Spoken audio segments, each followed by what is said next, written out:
ఆంధ్రప్రదేశ్ రాష్ట్ర ఉప ముఖ్యమంత్రి పవన్ కళ్యాణ్ నేడు తిరుపతిలో ఏర్పాటు చేసిన సభలో వారాహి డిక్లరేషన్ చేసిన సంగతి తెలిసిందే. మన మతాన్ని పూజించు, పరమతాలను గౌరవించు అనే నినాదంతో మొదలైన ఆయన ప్రసంగం దేశ రాజకీయాల్లో ప్రకంపనలు రేపింది.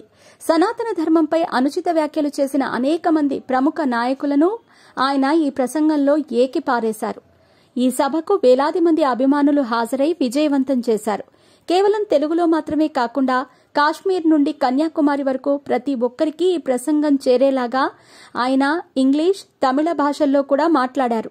అలాగే వైసీపీ పార్టీ నాయకుల మీద, మాజీ సీఎం జగన్ మీద కూడా ఆయన విరుచుకుపడ్డాడు. సనాతన ధర్మాన్ని అవహేళన చేసినప్పుడు గొంతెత్తి మాట్లాడితే రాజకీయాలు చేస్తున్నావని కొందరంటున్నారు. అంటే హిందువుల మనోభావాలు దెబ్బతిన్నప్పుడు మాట్లాడితే మతాల మధ్య చిచ్చు పెట్టినట్టా అంటూ ఆయన వ్యాఖ్యానించారు. ఇలా మాట్లాడుతున్న సందర్భంలో కొంతమంది అభిమానులు ఓజీ ఓజీ అంటూ నినాదాలు చేశారు. దీనికి చిరాకు పడిన పవన్ కళ్యాణ్ మాట్లాడుతూ, నేనిప్పుడు రాజకీయ ప్రచారం కోసం రాలేదు, సినిమా ఫంక్షన్ కోసం రాలేదు, సనాతన ధర్మం మీద అనుచిత వ్యాఖ్యలు చేసిన వారితో గొడవ పడటానికి వచ్చాను.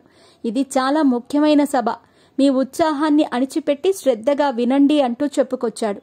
అయినప్పటికీ అభిమానులు వినకుండా నినాదాలు చేయటంతో ముస్లిం సోదరులను చూసి నేర్చుకోండి, వాళ్లు నమాజ్ పేరెత్తితే ఎంత ముఖ్యమైన పనినైనా ఆపేస్తారు, హిందువులు వారిని చూసి నేర్చుకోండి అంటూ ఆయన మాట్లాడిన మాటలు ఇప్పుడు సోషల్ మీడియాలో పెను దుమారం రేపింది. పవన్ కళ్యాణ్ ఇచ్చిన ప్రసంగాన్ని యూట్యూబ్ 1,00,000 మందికి పైగా లైవ్ చూశారు.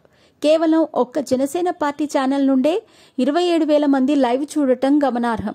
పవన్ కళ్యాణ్ మాట్లాడిన ఈ మాటలు సోషల్ మీడియాలో ఇండియా వైడ్ గా ట్రెండ్ అవుతున్నాయి. కాంగ్రెస్ పార్టీకి చెందిన ముఖ్య నాయకులను, ఇండియా అలయన్స్ లో ఉన్న పార్టీలను ఆయన ఏకిపారేశాడు. దీంతో సోషల్ మీడియాలో కాంగ్రెస్ అభిమానుల నుండి వ్యతిరేకతతో పాటు బీజేపీ పార్టీ అభిమానుల నుండి కూడా ప్రశంసలు అందుతున్నాయి.